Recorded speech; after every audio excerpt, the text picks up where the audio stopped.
What's going on? What's going on? What's going on? What's going on, everyone? What's up, Aries? I'll join when I get home. That's fine. That's perfectly fine.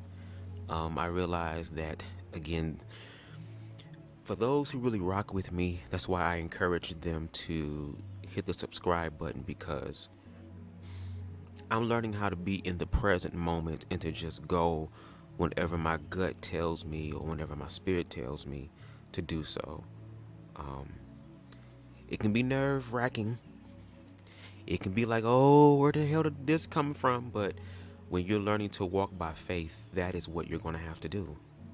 You're going to have to learn how to train your intuition, to strengthen your will and discipline so that when you manifest and create, you can intentionally create. And that's when you begin to really start living your best life, at least to me, right?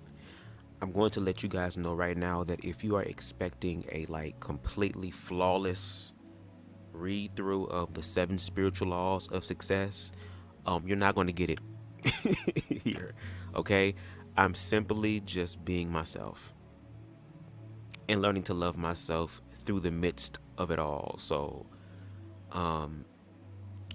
again, there are other content creators who have read this book already who are immaculate, okay, in their delivery. They know how to pronounce all the words correctly because I'm sure some words are going to stump me. And they're out there.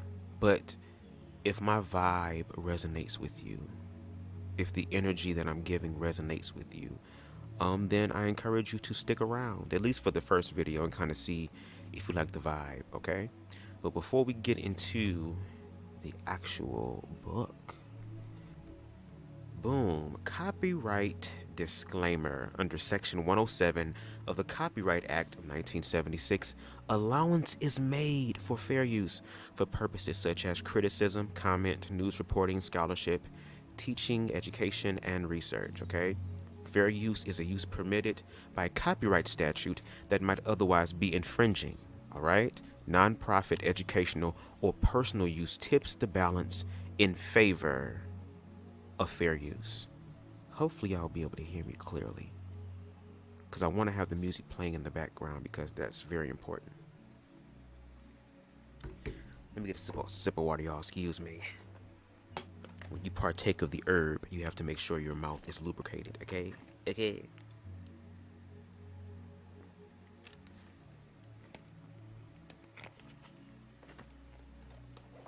Baby, we are living in very interesting times, okay? I was kind of thinking about the next book that I wanted to read on my channel, and I kind of want to continue to read books that challenge people's thoughts, their emotions, their spirit, because I feel like that's the only way that we're going to be able to learn as much as we can and to really manifest as much as we can, and that we can do that in a healthy way. It doesn't have to be in a destructive way like a lot of people have done. And if people want to do that, that's fine. That's, the universe will give them back what they put out. But for those individuals who are really trying to find the God within, trying to really honor the God within themselves so that they can honor the God outside of them, I encourage you to study to show yourself approved. Okay? Make sure you put in your work to authenticate it for you. Even with the read through of this book is not going to save you within itself. The only thing that can save you is you. And that's very scary when we live in a world where, we're also human beings and we long for connection. We're a communal species. But once you start loving yourself and working through that fear, you realize that you're all that you need. So you're never really jealous of anybody else. You're not trying to take from anybody else. You're really finding your purpose and your place. And if you do it in love, I promise you that you will start to enter into a state of overflow. Okay? To where you can live your best life and give that life-giving, life-bringing energy to other people to just awaken the God within them. And you're going to have to think outside the box. And it is scary, I'm telling you. I've already read this book, and I decided to read this book again because a friend of mine asked me for a list of like books that would help him. And this was one of the books. And I said, you know what? This is going to be the next book that I read on my channel. But even me, I'm walking by faith. Like, I'm applying the faith. I'm not just thinking about it. I'm actually walking in the fear of things. And yes, it's scary. That's a part of the process. But it's working through the fear. And I believe that this read through, this book, will give you the tools in order for you to save yourself. Okay? Only you can save yourself. Only you can prevent forest fires, and only you can save yourself. Okay? And that's not a bad thing. That's not an evil thing. That's not a demonic thing. You came into this world by yourself. You're going to leave this world by yourself. God has been in the one place, source, universe, whatever you want to call it, Mother Nature. Lord, excuse the background. At least they're playing old school music, okay? Okay, let me shut up, because when it comes to this type of stuff, I just love talking about it. So anyway, we're going to start with the introduction first, okay? And again, if you want to read this along with me or to just read it for yourself, the list for the book, whether you want to purchase it, a hardcover of it, or a Kindle version, it's up to you, but the link is in the description box below, okay? Introduction. Although this book is titled The 7 Spiritual Laws of Success, it could also be called The 7 Spiritual Laws of Life, because these are the same principles that nature uses to create everything in material existence. Everything we can see, hear, smell, taste, or touch.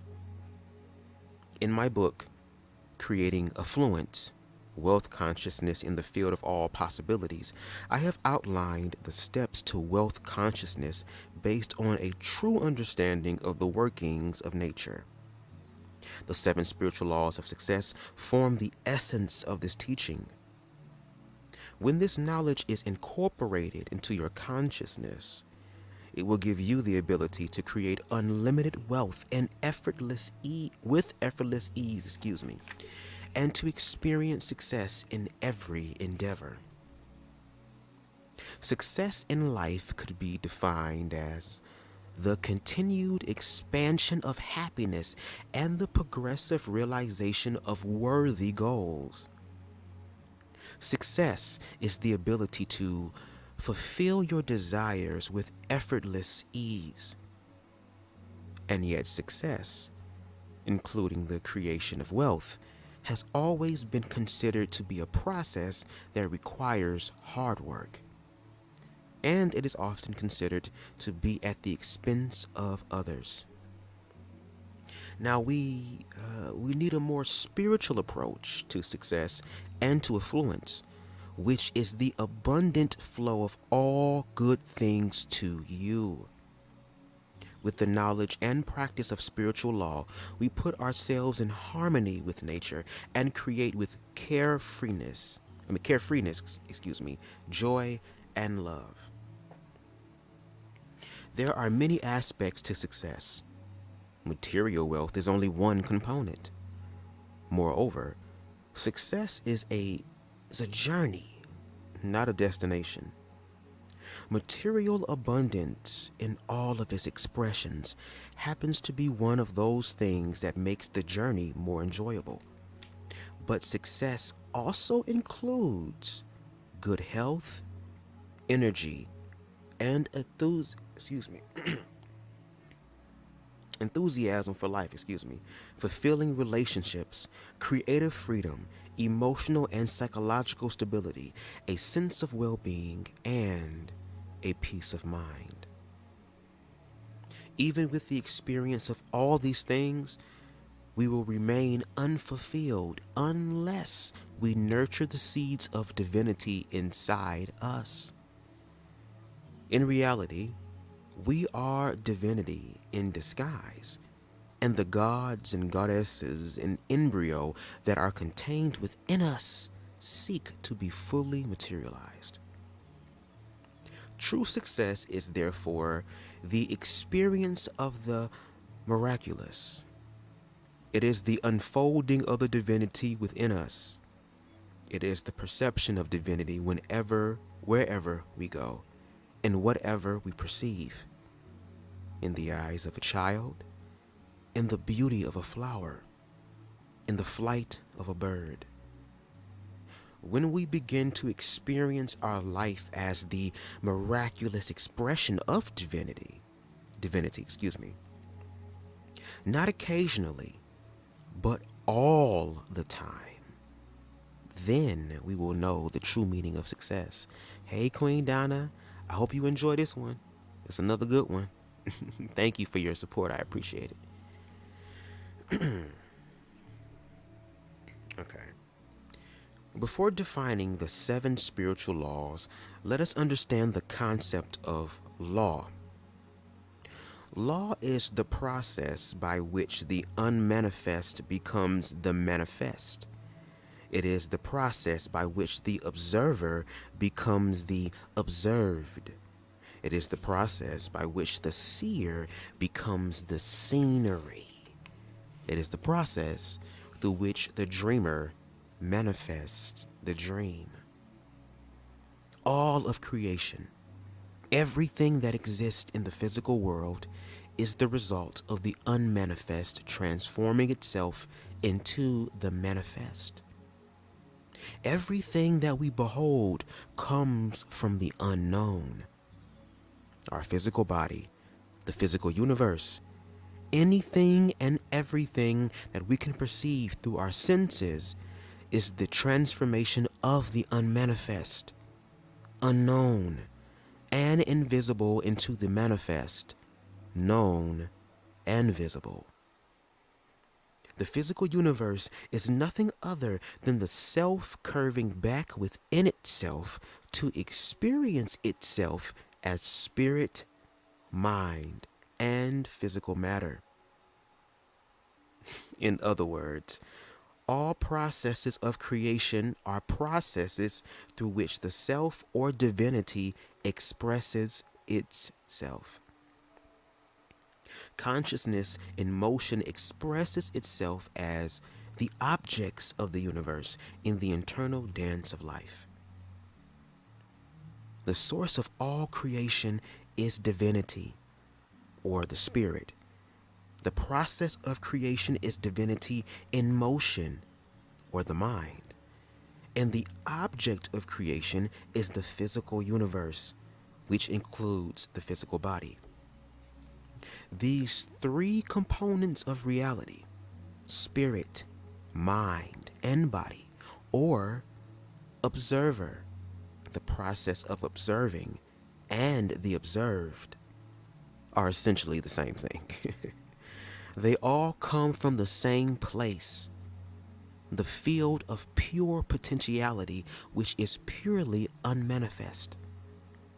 The physical laws of the universe are actually this whole process of divinity in motion, or consciousness in motion.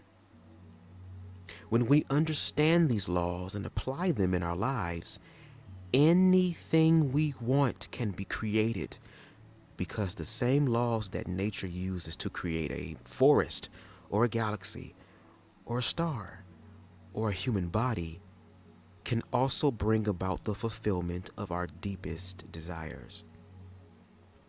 Now, let's go over to the 7 spiritual laws of success and see how we can apply them in our lives. That was the introduction. I'm going to take me a sip of water because, baby, like I said, when you partake of the herb, water is your friend, okay? And then we will get into chapter 1, which is entitled The Law of Pure Potentiality, okay? And love you too, Donna, okay? Y'all listen to the sounds. Just give me a few seconds.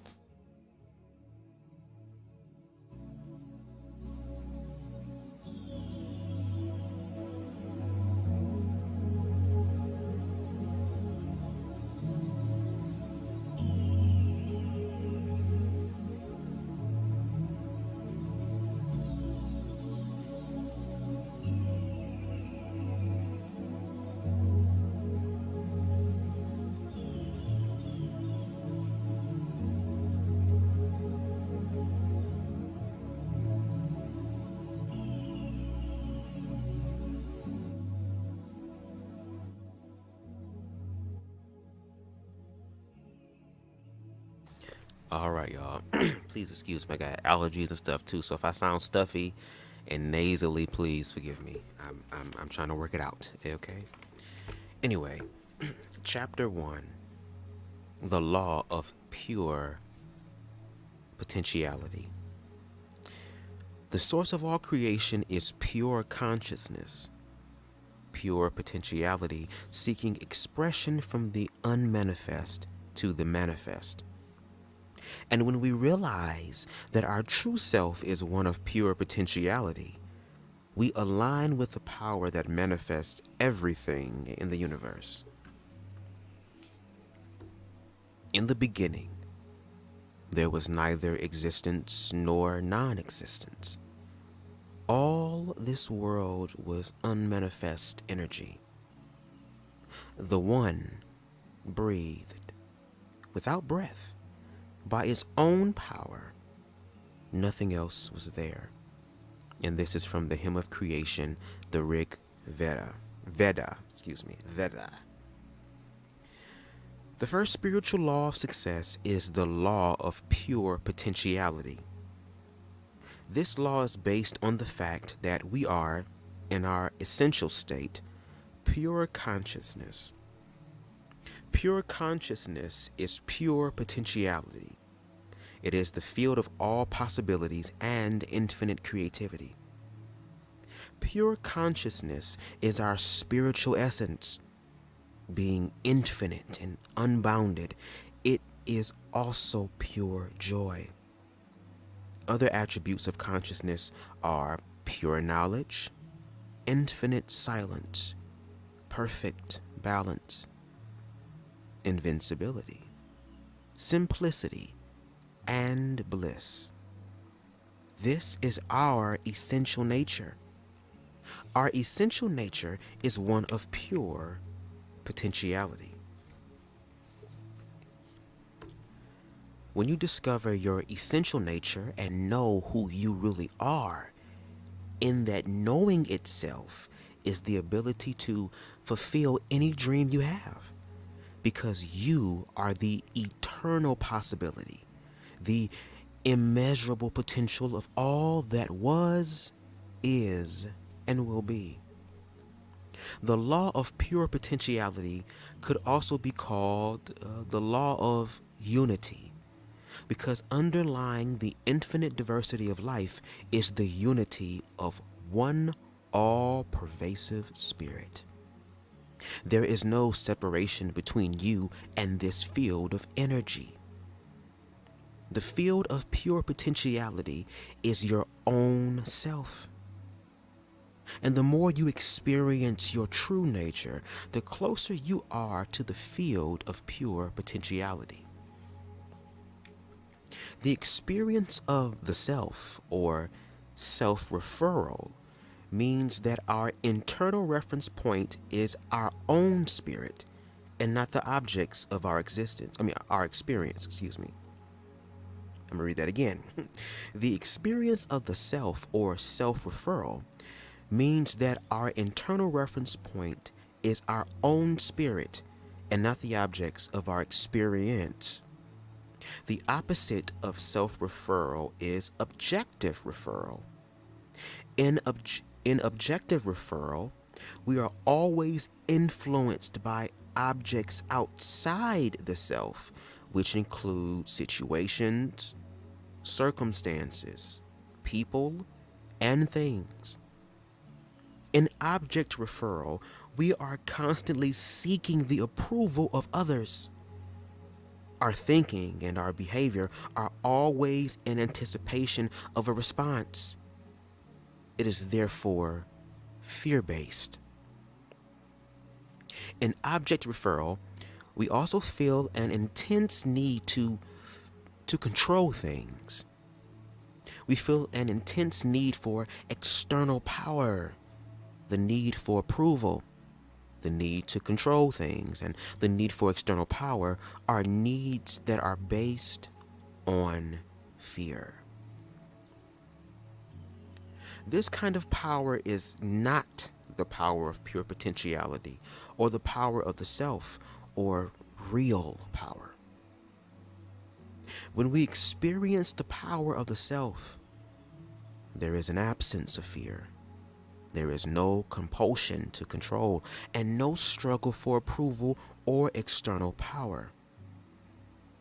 In object referral, your internal reference point is your ego.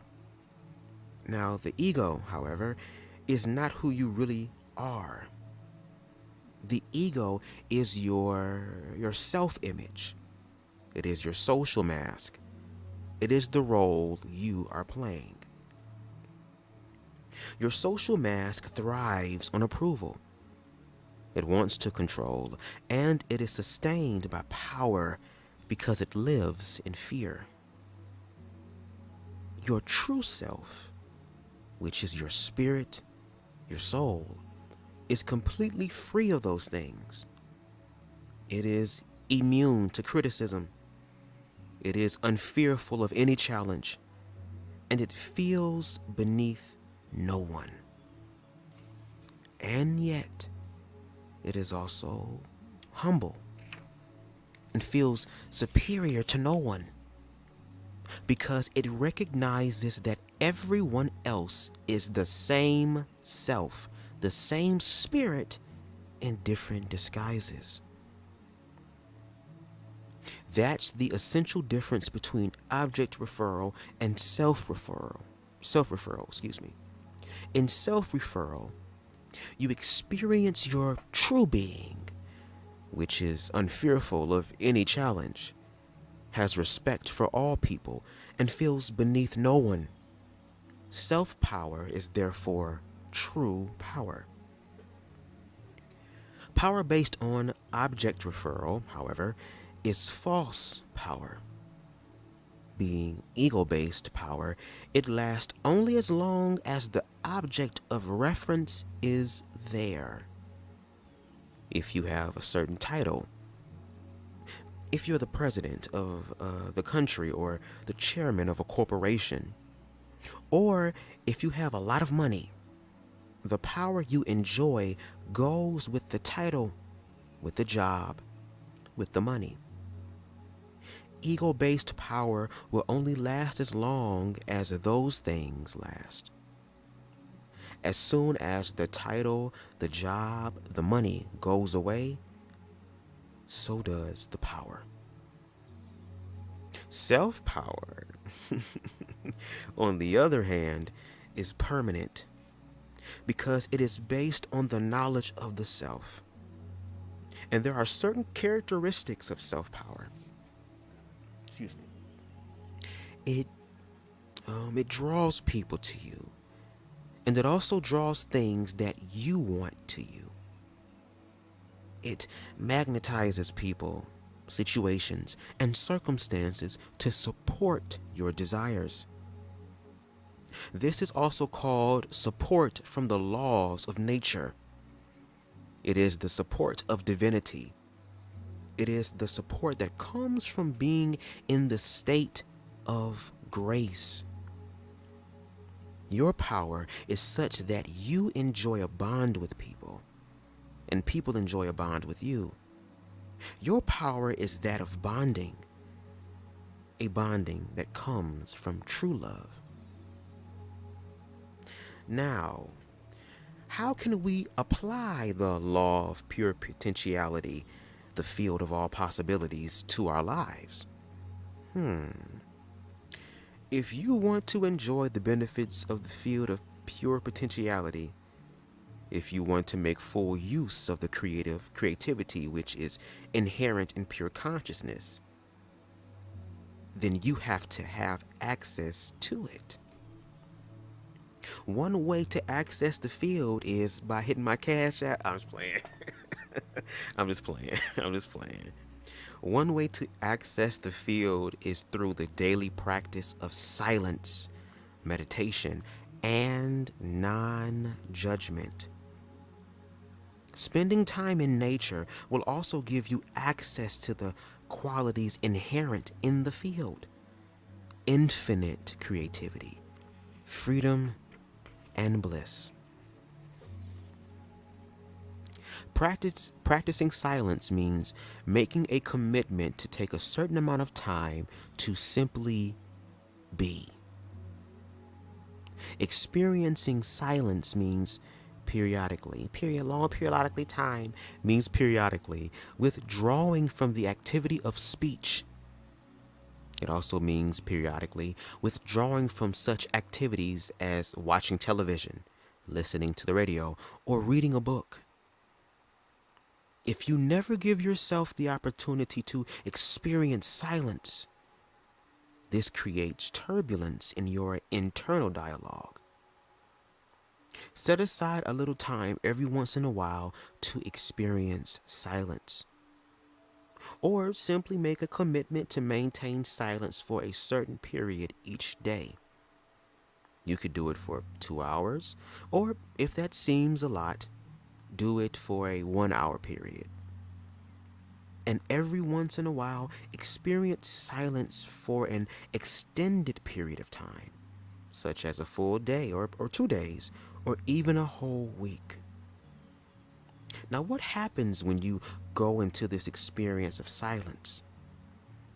Initially, your internal dialogue becomes even more turbulent. You feel an intense need to say things. I've known people who go absolutely crazy the first day or two when they commit themselves to an extended period of silence. A sense of urgency and anxiety suddenly comes over them. But as they stay with the experience, their internal dialogue begins to quiet some. And soon the silence becomes profound.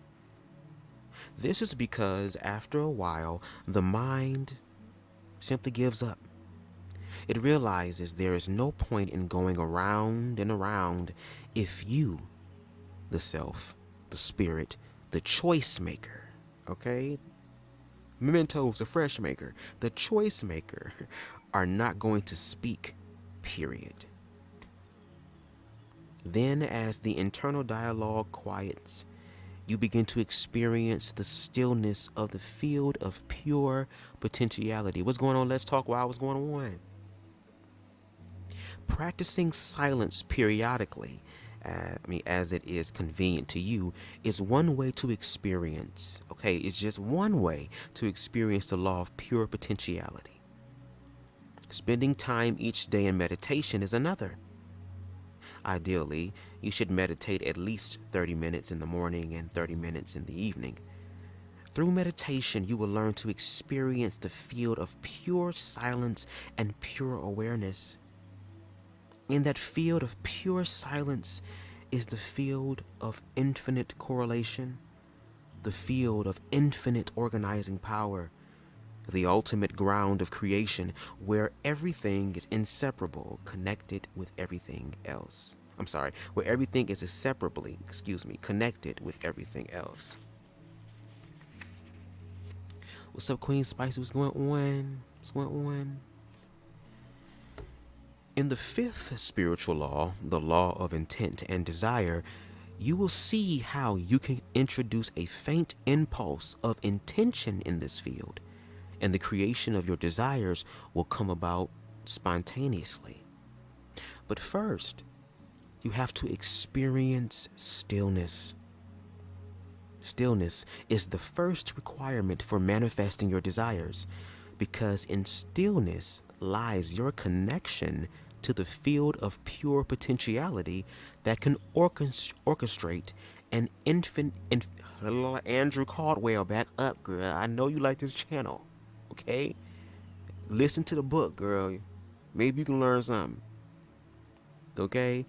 Because in stillness lies your connection to the field of pure potentiality that can orchestrate an infinity of details to you.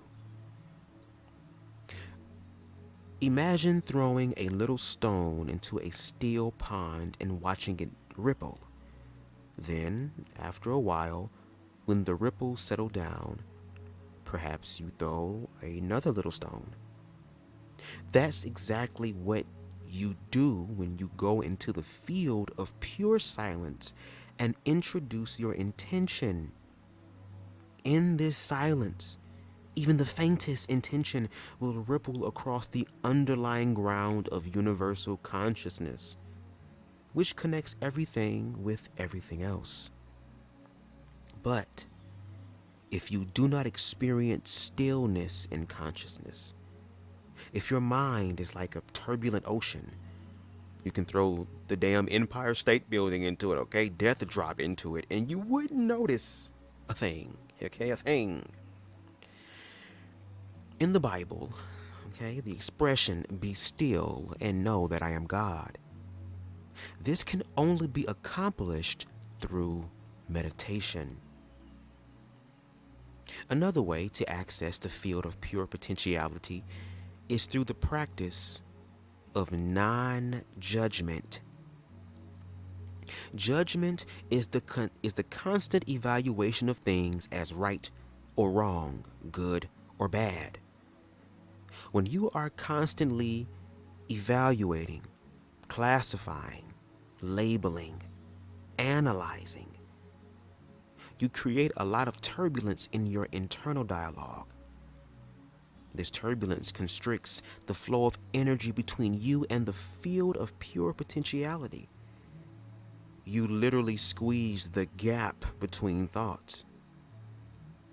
The gap is your connection to the field of pure potentiality. It is the state of pure awareness, that silent space between thoughts, the inner stillness that connects you to true power. And when you squeeze the gap, you squeeze your connection to the field of pure potentiality and infinite creativity. There is a prayer in A Course in Miracles that states, "Today, I shall judge nothing that occurs." Non-judgment creates stillness in your mind. It is a good idea, therefore, to begin your day with that statement. And throughout the day, remind yourself that your statement each time you catch yourself judging. And throughout the day, remind yourself of that statement each time you catch yourself judging, okay? Because there are some things I still need to learn, okay? And work on. If practicing this procedure for the whole day seems too difficult, then you may simply say to yourself, for the next 2 hours, I won't judge anything. Or for the next hour, okay, I will experience non-judgment. Then you can extend it gradually. Through silence, through meditation, and through non-judgment, you will access the first law, the law of pure potentiality. Once you start doing that, you can add a fourth component to this practice, and that is regularly spending time in direct communion with nature. Spending time in nature enables you to sense the harmonious interaction of all the elements and forces of life, and gives you a sense of unity with all of life. Whether it be a stream, a forest, a mountain, a lake, or the seashore, that connection with nature's intelligence will also help you access the field of pure potentiality. You must learn to get in touch with the innermost essence of your being. This true essence is beyond the ego. It is fearless. It is free. It is immune to criticism. It does not fear any challenge. It is beneath no one, superior to no one, and full of magic, mystery, and enchantment. Access to your true essence will also give you insight into the mirror of relationship, because all relationship is a reflection of your relationship with yourself. For example, if you have guilt, fear, and insecurity over money or success or anything else, then these are reflections of guilt, fear, and insecurity as basic aspects of your personality. No amount of money or success will solve these basic problems of existence.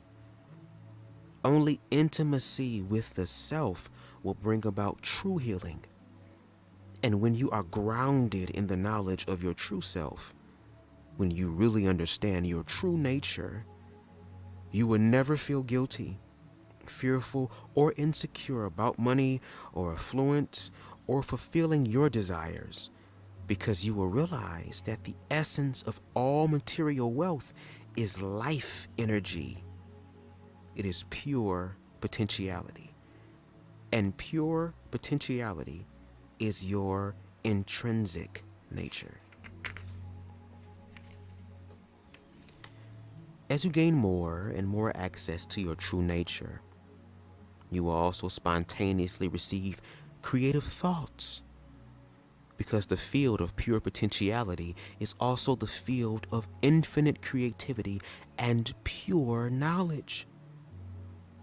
Franz Kafka, the Austrian philosopher and poet, once said, "You need not leave your room. Remain sitting at your table and listen. You need not even listen. Simply wait. You need not even wait. Just learn to become quiet and still and solitary. The world will freely offer itself to you to be unmasked. It has no choice. It will roll in ecstasy at your feet.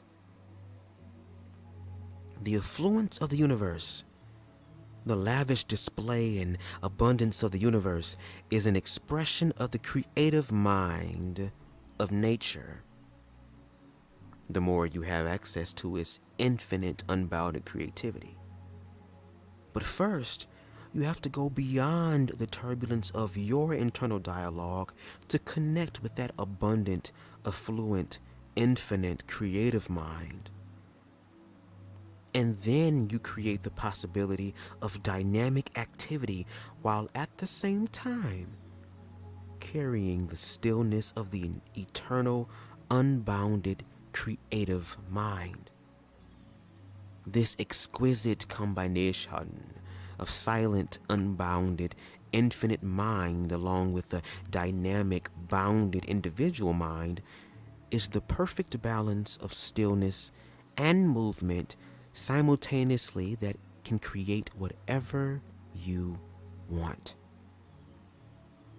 This coexistence of opposites, stillness and dynamism, is the same, stillness and dynamism at the same time makes you independent of situations, circumstances, people, and things.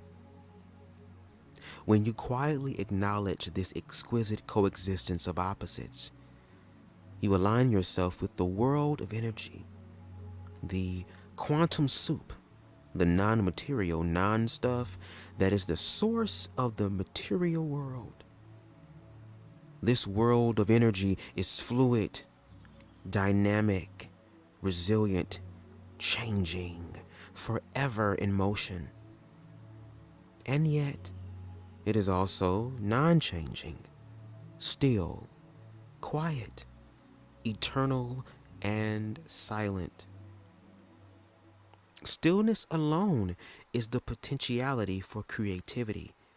Movement alone is creativity restricted to a certain aspect of its expression. But the combination of movement and stillness enables you to unleash your creativity in all directions, wherever the power of your attention takes you.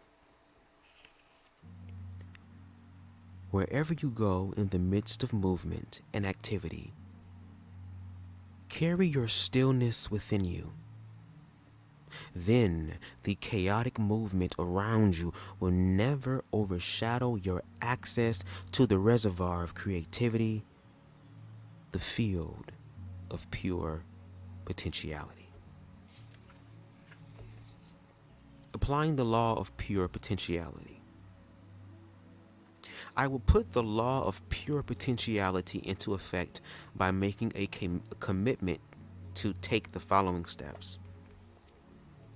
First, I will get in touch with the field of pure potentiality by taking time each day to be silent, to just be.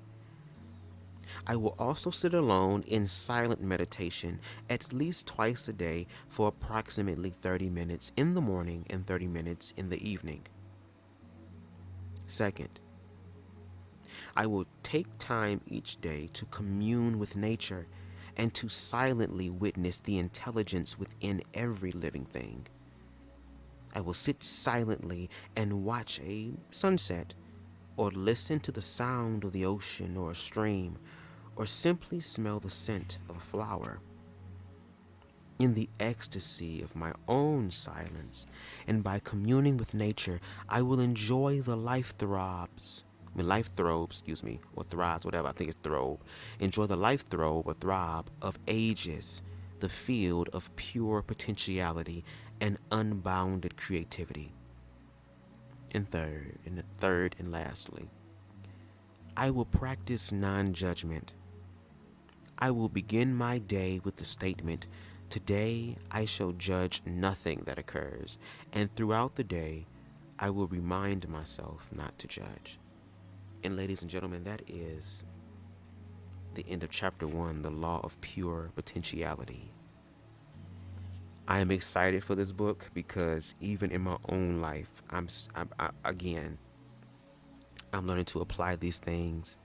I'm learning to appreciate simplicity in my life because it's really the small things that really make the big things. We have to start somewhere, Genesis. So, I'm just learning to be grateful about life. And again, I've already read this book, and some of the laws I have been applying, some I need to apply. You know what I'm saying? And again, me reading this book or this read through with you all I'm not doing it just for me, because I'm reminding myself of this too, but I'm also doing it for those who are willing to receive it. Not just now in the present moment, but, in the time to come, the future to come. And I'm learning how to, Donna said throws, really. I'm sorry. That's what I thought I said. But I'm learning how to be balanced. How to love the human and the God in me at the same time. Instead of picking one over the other, it's about the balance, the combination of these things. And I'm just telling y'all, I'm just documenting my journey with my lives, with my content. I'm using my gifts and talents to make room for me and make a way for me. And it has been doing that. But I know that I'm getting ready to upgrade and evolve. So it's like I'm really just dealing with my fear.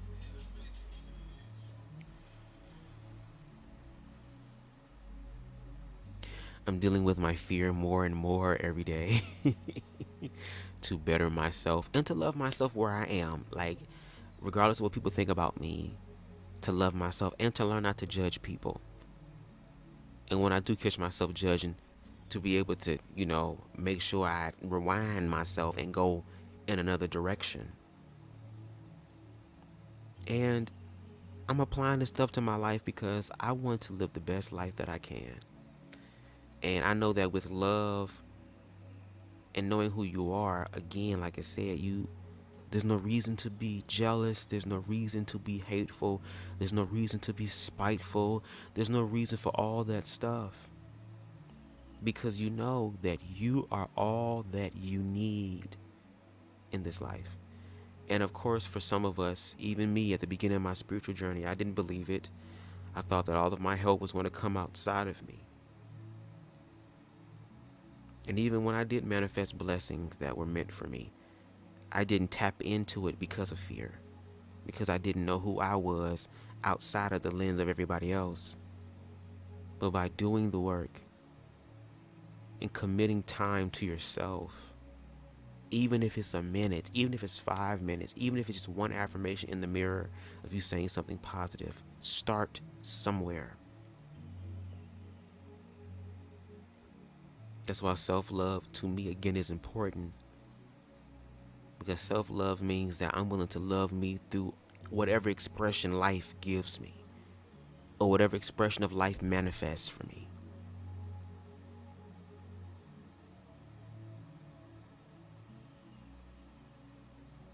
And see Donna said, ever thought of reading for audiobooks? Yeah, thank you. And that's one thing that I want to do. The fact that you said that, like, a wise mystic once said, baby, you can't make this shit up. When you start loving yourself and really applying things to yourself, you will gag all the time, because it's like you will get affirmations. Even when things haven't really manifested physically yet, there will be little nuggets there to be like, yes, come this way, yes, yes. And the fact that you even said that, like, thank you. That's why I try my best to slow down. I'm proud of myself for this read through, because I thought Andrew Caldwell was going to be all over my tongue. You know what I'm saying? Because I have a tendency to speak very fast. And sometimes my brain works fast. So I even have to learn how to steal my mind sometimes. But I think what's going in my head is the fact that I got to get all my creative energy out, get it out. So the fact of me doing these lives and just doing them when I feel compelled, it's like it gives me an opportunity to let things outside of my mind, and hopefully it will bless somebody else. And even if it don't bless a lot of people, hopefully it will bless somebody. So yes, again, the instrumental in the background is from Cosmic Perspective. Whenever I kind of do my read throughs now, I kind of like to have vibrational music playing, because it helps the content to kind of enter into your psyche a lot easier. You know, it's being used on us all the time. I might as well use it in a beneficial way instead of a destructive one. You know, but if you like this instrumental, I have the link for it in the description box below. Check out and subscribe to Cosmic Perspective. They take a lot of songs and they just do something cosmic to it, and it just becomes something so beautiful. So I really like listening to their instrumentals. I use it for when I'm meditating, when I'm doing my little rituals and stuff, like whenever it's full moon, which I think is a moon tonight. So, or once if I'm sitting out in nature, it just helps me to it just makes me feel good. And I know feeling good is one of those indicators that you're going to definitely need on this spiritual journey. Um, but I'm excited. Again, I'm just documenting my life. I don't know what the hell gonna happen, but I know that God's source universe is in there somewhere, and I just got to do my part. So these books and the books to come are literally just books to let you know that you have so many vast tools at your disposal. It's about putting in the work. You can know all this stuff all day, but if you don't apply it, then what's the purpose? And it wouldn't be right, because when you start applying this stuff to your life and it benefits your life, I feel spiritually, if you want to continue to be blessed, you are obligated to share that with everybody else. You are obligated. You are obligated to pay it forward. And so many people have paid it forward for me. Those that I know and those that I haven't even met or never will have the chance to meet in this lifetime, because they laid their life down for me. And I'm just learning to do my part, because that's all I can do. But anyway, thank you all for coming in with me. I really appreciate it. Shout out to Queen Donna. Shout out to Queen Spicy. Shout out to Let's Talk a Wild. Shout out to Aries. Make sure y'all hit that like button. Make sure y'all comment your thoughts. Let me know, how did you feel about this read through. And if you decide to apply these things to your life, like, keep a journal and keep me updated with what's going on, because baby, I would love to hear how these things work out in your life if you do decide to apply them. Because again, you grown, you can do what you want to do. And shout out to those in the replay, and just shout out to those years from now. Hey, how you doing? Hope you're doing good. Let me tell you something, okay? My short leprechaun ass made it when it comes to self-love, baby. And I keep making it, and you will too. What does not kill you make you stronger, okay? And just give. Give. You're going to receive. You're going to receive your blessings, but make sure to give too. And that could be of your time, your talent, your energy, your money. Just give what you can genuinely in love. And I promise you, the universe will bless you on the back end. And baby, those is the very nice places to be blessed, on the back end. No shade, okay? When it comes down to receiving my blessings, I'm a power bottom when it comes to my blessings. I want all my blessings to plow me. Okay, let me stop. Anyway, thank y'all for listening. And until next time, enjoy the rest of y'all night and enjoy the rest of the vibes to the song. Peace.